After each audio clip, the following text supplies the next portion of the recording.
Hello students, आज की video में हम जानेंगे Nelson Mandela long walk to freedom के क्वेश्चन आंसर। इसमें फर्स्ट क्वेश्चन रहेगा, where did the ceremonies take place? उत्सव कहाँ पर मनाया गया? Can you name any public buildings in India that are made of sandstone? Sandstone पत्थर से बनी हुई क्या आप किसी पब्लिक बिल्डिंग का नाम इंडिया में बता सकते हैं? तो ये हमारा प्रश्न है। ठीक है, तो आइए वीडियो को शुरू करते हैं। इसका आंसर आपको इस प्रकार से लिखना होगा, the ceremonies took place in the sandstone amphitheatre formed by the union buildings in Pretoria. देखिए, उत्सव का शुभारंभ कहाँ पर हुआ था? एक एम्फीथिएटर में, यानी एक गोल बिल्डिंग में जो सैंडस्टोन से बनी हुई थी, और इसको बनाया था union building in Pretoria. Okay, union buildings of Pretoria ने। समझ में आ गया? ये हमारे पहले क्वेश्चन का आंसर है। इसमें आगे बढ़ते हैं। The Parliament House in New Delhi, the Rashtrapati Bhavan in New Delhi, the Supreme Court of India in New Delhi and Madras High Court in Chennai are some examples of Indian public buildings that are made of sandstones. तो जो सैंडस्टोन से बनी हुई भारत में पब्लिक बिल्डिंग्स हैं, उनके ये नाम मैंने आपको यहाँ पर बता दिए हैं, जिनको मैंने हाईलाइट भी कर दिया है ग्रीन लाइन से। आप इनको समझ सकते हैं और इसी प्रकार से इसके आंसर को आप जान सकते हैं। ठीक है प्यारे स्टूडेंट्स, आपको ये समझ में आ गया होगा। इसका आंसर आपको इसी प्रकार से लिखना है, समझकर आपको याद कर कर लिखना है, समझ लेना है, कोई इसमें रटने वाली बात नहीं है। सेकंड क्वेश्चन को देख लेते हैं। Can you say how 10 May is an autumn day in South Africa? 10 May South Africa के इतिहास में पतझड़ का दिन क्यों है? ठीक है, आप कैसे कह सकते हैं, आपको ये बताना है। तो इसका आंसर आपको इस प्रकार से लिखना है, 10 May is an autumn day in South Africa because on this day there was the largest gathering of international leaders on South African soil for the installation of South Africa's first democratic non-racial government। 10 मई पतझड़ का दिन इसलिए है क्योंकि इस दिन यहाँ पर अंतर्राष्ट्रीय राजनेताओं की एक बहुत बड़ी गैदरिंग हुई थी और साउथ अफ्रीका में गैर नस्लीय सरकार की स्थापना हुई थी, लोकतंत्र की स्थापना हुई थी। तो इसलिए वहाँ पर 10 मई को पतझड़ का दिन माना जाता है। तो आप इसको समझ गए होंगे, मैंने हाईलाइट करके भी दिखाया है इंपॉर्टेंट चीज़ों को। आप इनको देख लें, समझ लें और समझ कर लिखें, और क्वेश्चन को समझकर उसका आंसर अच्छी तरह से आप लर्न कर सकते हैं। ओके, ये आंसर आपको क्लियर हो गया होगा। तो देखिए, जो हमारे चैनल पर नए हैं उनसे रिक्वेस्ट है कि आप पहले चैनल को सब्सक्राइब कर लें, जिससे कि आने वाली सभी वीडियो के नोटिफिकेशन आपको मिल सकें। ठीक है, हम पूरे सिलेबस को इसी प्रकार से आपके सामने लाने वाले हैं। तो इसमें क्वेश्चन थर्ड है, eight the beginning of his speech Mandela mentions N extraordinary human disaster. अपने भाषण के शुरुआत में मंडेला ने एक असाधारण मानवीय त्रासदी का जिक्र किया है। What does he mean by this? इससे उनका क्या मतलब है? What is the glorious human achievement? जो अभिभूत या उपलब्धि है ह्यूमन अचीवमेंट, वो क्या है? He speak of at the end, जिसको वो अंत में बोलते हैं। तो अपने भाषण के दौरान उन्होंने बोला था कि ये जो है ग्लोरियस ह्यूमन अचीवमेंट है, इसको हम खोने नहीं देंगे। वो क्या है? यदि प्रश्न आपको समझ में आ जाता है तो आप आंसर इजीली लिख सकते हैं। आंसर ऐसे लिखिए, the extraordinary human disaster that Mandela mentioned at the beginning of his speech refers to the inhuman practice of apartheid. Example, the racial discrimination suffered by the blacks at the hands of whites in South Africa. देखिए, जिसका जिक्र उन्होंने अपने भाषण के शुरुआत में किया है वो डिजास्टर है, क्योंकि वहाँ पर रंग भेद की नीति थी और नस्ल भेद की नीति थी, जिसको काले लोग जिसके पीड़ित रहे हैं, और इनको पीड़ित किया है वाइट्स पीपल यानी गोरी चमड़ी वालों ने। एट द एंड, अंत में, the glorious human achievement that he spoke, जिस वो ह्यूमन अचीवमेंट की बात करते हैं, that he spokes of refers to the, तो ये किसको रेफर करती है इसको हम आपको बताएंगे। पहले एक्स्ट्राऑर्डिनरी ह्यूमन डिजास्टर की जो हम बात कर रहे थे उसको समझ लेते हैं कि ये एक्स्ट्राऑर्डिनरी ह्यूमन डिजास्टर क्या है और ये ग्लोरियस ह्यूमन अचीवमेंट क्या है। तो यहाँ पर establishment of south Africa's first democratic non racial government. तो यहाँ पर साउथ अफ्रीका की जो सबसे पहली गैर नस्लीय सरकार की स्थापना हुई है, उसको इन्होंने यहाँ पर बताया कि ये ह्यूमन अचीवमेंट है। ओके, ग्लोरियस ह्यूमन अचीवमेंट, इसी का जिक्र उन्होंने किया है। तो आंसर आपको समझ में आ गया। उम्मीद करते हैं कि ये आंसर आपको समझ में आ गया होगा। ठीक है, इसके बाद हम आगे बढ़ेंगे और क्वेश्चन नंबर 4 को देखेंगे कि क्वेश्चन नंबर 4 में क्या पूछा गया है। What does Mandela thank the international leaders for? जो है मंडेला ने अंतर्राष्ट्रीय राजनेताओं का धन्यवाद क्यों अदा किया? तो इसका आंसर इस प्रकार से लिखना है, Mandela felt privilege to be the host to the nations of the world because not too long ago the South Africans were considered outlaws. देखिए, उनको कानून से बहिष्कृत किया गया था, तो इसलिए वो उन सबको थैंक यू कहना चाहते हैं जो संसार से आए हुए, देशों से आए हुए जो राजनेता हैं, उनको इसलिए वो धन्यवाद देना चाहते हैं।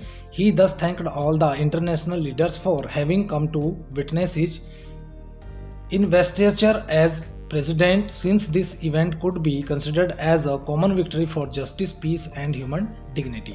तो देखिए, सभी लोग वहाँ पर एक विटनेस बने हैं जब वो राष्ट्रपति पद की शपथ ले रहे थे, तो उस समय वो लोग विटनेस बने हैं कॉमन जस्टिस के, पीस के और ह्यूमन डिग्निटी के। ठीक है ना, न्याय के, शांति के और मानवीय सम्मान के। तो इसलिए वो सबको थैंक कहते हैं कि वो आए हैं और उन्होंने ये सम्मान कबूल किया है, तो इसके लिए वो धन्यवाद के पात्र हैं। समझ में आ गया? ठीक है, अगर ये आंसर आपको समझ में आ गया तो हम आगे बढ़ते हैं और हम अगले क्वेश्चन के आंसर को देख लेते हैं कि इसमें क्या पूछा गया है। What ideals does he set out for the future of South Africa? South Africa के भविष्य के लिए वो कौन कौन सी चीज़ों को आइडियल के रूप में सेट करते हैं, ये क्वेश्चन हमारे सामने है। तो अगर आपने वीडियो को, जो हमने पूरे लेसन की वीडियो बनाई है हिंदी में एक्सप्लेन करके, अगर उसको देखा होगा तो आपको कोई भी आंसर समझने में परेशानी नहीं होगी। तो यदि आपने वो वीडियो नहीं देखा तो पहले आप चैनल पर उस वीडियो को देख लें, वो वीडियो चैनल पर उपलब्ध है। अगर आप उस वीडियो को देख लेते हैं तो फिर सभी क्वेश्चन आपकी समझ में आ जाएंगे, सभी क्वेश्चन के आंसर भी आपकी समझ में आ जाएंगे। कोई भी क्वेश्चन का आंसर आपको डिफ़िकल्ट नहीं लगेगा, समझने में मुश्किल नहीं होगी। तो मेरी आपसे गुजारिश है कि सबसे पहले आप उस वीडियो को देख लें, वो वीडियो अच्छा लगे तो उसको लाइक भी कर दें। तो आंसर इस प्रकार से लिखना है इस क्वेश्चन का आपको, Mandela had high hopes for the future of South Africa. South Africa के भविष्य के लिए मंडेला को बहुत ज़्यादा होप है। He pledge to liberate all South Africans from the, तो देखिए वो कसम खाते हैं कि वो सभी साउथ अफ्रीकन्स को आज़ादी दिलाएंगे। किससे आज़ादी दिलाएंगे? कंटिन्यू बॉन्डेज ऑफ पॉवर्टी, गरीबी की जो बंधन है उनसे मुक्त कराएंगे। डिप्राइवेशन, जो अधिकारों की वंचना है उससे। सफरिंग, जो दुख दर्द हैं। जेंडर, लिंग भेद है। एंड अदर डिस्क्रिमिनेशन, और दूसरी जो असमानताएं हैं उनसे वो सबको मुक्त कराएंगे। ही also stressed that the beautiful land of South Africa would never ever experience racial discrimination again. तो वो ये भी कहते हैं कि अब आज के बाद साउथ अफ्रीका कभी भी इसका अनुभव नहीं करेगा, कोई गैर जातीय डिस्क्रिमिनेशन वहाँ पर नहीं होगा, किसी प्रकार का भेदभाव वहाँ पर नहीं होगा। ठीक है, तो इन चीज़ों को मैंने हाईलाइट कर दिया है ग्रीन से, आप समझ सकते हैं। तो ये चीज़ अपने उसमें वो खासकर यहाँ पर स्ट्रेस करते हैं, पॉइंट करते हैं। ठीक है, नेक्स्ट हम लॉन्ग आंसर टाइप क्वेश्चन में देख लेते हैं कि इसमें हमें किस प्रकार से लिखना है। फर्स्ट क्वेश्चन है, what do the military generals do? Military के जनरल्स ने क्या किया?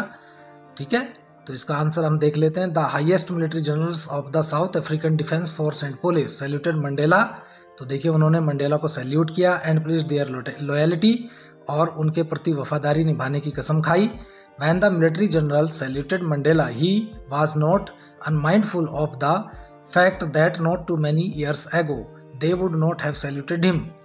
तो देखिए, जब उनको सैल्यूट किया गया तो उनको ये अनभिज्ञ नहीं थे वो कि भाई ये लोग कुछ समय पहले तक, कुछ वर्षों पहले तक मुझे सैल्यूट नहीं करते थे। ठीक है, जो साउथ अफ्रीका की मिलिट्री के जनरल्स थे, उच्च अधिकारी थे, पुलिस के उच्च अधिकारी थे, वो उनको सैल्यूट नहीं करते थे, बल्कि वो उनको क्या कर लेते थे? गिरफ्तार कर लेते थे। बट अरेस्टेड, उनको गिरफ्तार कर लिया करते थे। तो देखिए, वो राष्ट्रपति बन गए हैं, तो अब सभी उच्च अधिकारी का उनको सैल्यूट करना बनता है। ठीक है, this change in attitude was due to the fact that a new non racial government, तो जो गैर नस्लीय नई सरकार वहाँ पर बनी थी, ये उसी का असर था। Was elected and Mandela was then the president of South Africa, क्योंकि नई सरकार का जो चुनाव हुआ था और मंडेला को साउथ अफ्रीका का प्रेसिडेंट यानी राष्ट्रपति बनाया गया था। तो ये चेंज केवल इसी वजह से आया था और इसी कारण से वो उनको सैल्यूट कर रहे थे। तो नॉन रेशियल का मतलब यहाँ पर गैर नस्लीय है, जिसमें कोई भी नस्ल का भेदभाव नहीं है, काले गोरे का कोई भेदभाव नहीं है। तो ये क्वेश्चन आपको समझ में आ गया। चलिए क्वेश्चन नंबर 2 देख लेते हैं। वाई वर 2 नेशनल एंथम्स संग, 2 राष्ट्रगान क्यों गाए गए? तो आंसर है on the day of the inauguration, उत्सव के शुभारंभ के दिन 2 नेशनल एंथम्स वर संग, 2 राष्ट्रगान गाए गए। वन बाय द वाइट्स, एक गोरे लोगों ने गाया, and the other by the blacks, और दूसरा काले लोगों ने गाया। This symbolised the equality of blacks and whites, यह सूचक था इक्वालिटी का, समानता का ब्लैक्स और वाइट्स की, यानी काली चमड़ी वाले और गोरे चमड़ी वालों की समानता का यह एक सूचक था, इसलिए वहां पर 2 राष्ट्रगान उस दिन गाए गए। ठीक है। Question 3, how does Mandela describe the system of government in his country, अपनी कंट्री में जो सिस्टम है, ढांचा है गवर्नमेंट का, वो उन्होंने किस प्रकार से डिस्क्राइब किया है? तो इसका आंसर हम देख लेते हैं कि उन्होंने ये किस प्रकार से डिस्क्राइब किया होगा। तो समझ लेते हैं। फर्स्ट है इन द फर्स्ट डिकेड, पहली दशक में, शताब्दी के पहले दशक में, ठीक है, and in the second decade, और अंतिम फाइनल डिकेड में, ठीक है।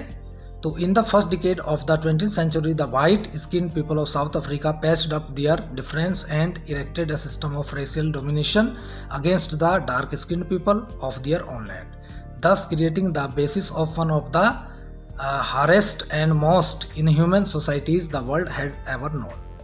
तो जो उन्होंने गैर नस्लीय और रंग भेद की नीति अपनाई थी, तो उसके कारण जिस प्रकार से उन्होंने अत्याचार किए गोरी चमड़ी वालों ने काली चमड़ी वालों के, तो उनकी अपनी ही भूमि पर, तो ये उन्होंने यहाँ पर मेंशन किया है। Second, in the last decade of the 20th century the previous system had been overturned forever and replaced by one that recognized the right and freedoms of all people regardless of the color of their skin। तो दूसरी decade में उन्होंने बताया कि वो system पूरी तरह से बदल गया है, अब उसकी जगह पर ऐसा सिस्टम आ गया है जिसमें सभी को अधिकार प्राप्त हैं, सभी को आज़ादी प्राप्त है, ठीक है, और बिना किसी रंग भेद के, यानी काली गोरी चमड़ी वालों का यहाँ पर कोई रंग भेद नहीं है, सबको समान अधिकार प्राप्त हुए हैं। तो इस प्रकार से इस क्वेश्चन का आंसर हमने आपको बताया है। ठीक है, ये आंसर समझ में आ गया होगा। तो आगे बढ़ते हैं। Question 4, what does courage mean to Mandela, साहस का मंडेला के लिए क्या मतलब है? तो आंसर है on seeing man stand up to attacks and torture without breaking and thus showing strength and resilience that defied the imagination, जो आप कल्पना भी नहीं कर सकते, ठीक है ना। इस प्रकार से उत्पीड़न और शोषण के खिलाफ बिना टूटे हुए लोगों ने जो है सामना किया है। Mandela learned that courage was not the absence of fear, तो मंडेला ने सीखा कि कोरेज का मतलब फियर की एब्सेंट नहीं है, but the triumph over it, बल्कि इस पर विजय प्राप्त करना है, जीत प्राप्त करना है। ट्राइम्फ माने विजय, ठीक है ना। तो मंडेला का कहने का मतलब यह है कि साहस का मतलब भय नहीं है कि आपने भाई आपको भय नहीं लगता, आपको डर नहीं लगता तो आप साहसी हैं, बल्कि उसका कहना है कि अगर आपने भय को जीत लिया है तो question number 5, which does he think is natural to love or hate, तो कौन ज़्यादा प्राकृतिक है, लव या हेट? तो इसका आंसर होगा for Mandela love comes more naturally to the human heart than hate. Mandela के हिसाब से लव जो है वो हेट की बजाय ज़्यादा प्राकृतिक रूप से आता है और ज़्यादा स्थायी रहता है। तो ये क्वेश्चन और इसका आंसर समझ में आ गया होगा। आगे बढ़ते हैं, देख लेते हैं अगले क्वेश्चन में क्या पूछा गया है। Question number 1, what twin obligations does Mandela mention, Mandela ने कौन से दोहरे दायित्व बताए हैं? तो उनका आंसर इस प्रकार से लिखना है, Mandela mentions that every man has twin obligations, उसने बताया कि प्रत्येक व्यक्ति के दोहरे दायित्व होते हैं। The first is to his family, पहला दायित्व परिवार के प्रति होता है, पेरेंट्स वाइफ एंड चिल्ड्रन के प्रति होता है। The second obligation is to his people, देश की जनता के लिए, इस कम्युनिटी समुदाय के लिए, एंड हिज कंट्री, और अपने देश के लिए होता है। तो यहाँ पर जो इंपॉर्टेंट चीज़ें हैं उनको हमने ग्रीन से हाईलाइट कर दिया है। आप समझ सकते हैं कि 2 ही ऑब्लिगेशंस होते हैं, पहला परिवार के प्रति होता है, परिवार में कौन लोग होते हैं, और दूसरा कैसे होता है। Next question 2, what did being free mean to Mandela as a boy, जब वो लड़के थे तो उनके लिए फ्रीडम का क्या मतलब था, एंड एज ए स्टूडेंट, जब स्टूडेंट थे तब क्या मतलब था। How does he contrast these transitory freedoms, उसने जो ये अस्थायी फ्रीडम बताई है, आज़ादी बताई है, उसके बीच क्या विरोधाभास है with the basis and honourable freedoms, तो बेसिक और ऑनरेबल फ्रीडम्स के बीच में क्या अंतर है। तो यहाँ पर ये चीज़ें हमें क्लियर करनी है। तो हम देख लेते हैं इसके आंसर को किस प्रकार से लिखना है। आंसर आप ऐसे लिखिए, एज अ बॉय, एक लड़के के तौर पर, Mandela did not have a hunger to be free as he thought that he was born free. क्योंकि जब वो लड़के थे तो उनको वो जो है आज़ादी की भूख नहीं थी, क्योंकि उन्हें लगता था कि वो तो आज़ादी पैदा हुए हैं। As long as he obeyed his father and abided by the customs of his tribe, जैसे वो बड़े हुए और अपने पिता की आज्ञा का पालन किया, अपने कबीले के रीति रिवाजों का पालन किया। He was free in every way he new, तो जिस प्रकार से वो जानते थे वो सब तरीके से उस समय तक आज़ाद थे। ठीक है ना, मैंने यहाँ पर हाईलाइट कर दिया है मेन पॉइंट्स को, आप समझ सकते हैं। ठीक है, इसके बाद आगे देखते हैं। एज ए स्टूडेंट, जब वो विद्यार्थी थे, he wanted certain transitory freedoms, तो वो कुछ अस्थायी फ्रीडम्स चाहते थे, जैसे ओनली फॉर हिमसेल्फ, केवल अपने लिए। Such as being able to stay out at night, कि वो रात को बाहर रह सकें। रीड व्हाट ही प्लीज, जो वो चाहे वो पढ़ सकें। And go where he chose, और वो जा चाहे वहाँ पर जा सके। He then talks about certain basic honourable freedoms, तब उन्होंने बातें की कुछ बेसिक ऑनरेबल फ्रीडम्स के बारे में। Such as achieving his potential of earning his living, जैसे कि वो जैसे चाहे वैसे कमाई कर सकें। एंड ऑफ मैरिंग, शादी कर सकें। एंड हैविंग अ फैमिली, और एक परिवार को रख सकें। तो ये चीज़ क्लियर हो गई। ट्रांजिटरी फ्रीडम का मतलब है एक अस्थायी आज़ादी। ठीक है, लेकिन आगे हम देख लेते हैं।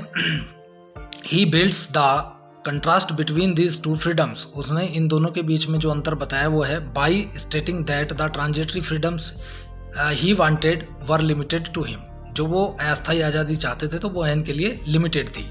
Where as the honourable freedoms had to do more with his and his people, जबकि जो ऑनरेबल फ्रीडम्स है उसका मतलब है कि वो आज़ादी जो वो अपने लिए और अपने देश के लोगों के लिए चाहते थे। ठीक है, तो यहाँ पर इन दोनों में ये विरोधाभास है।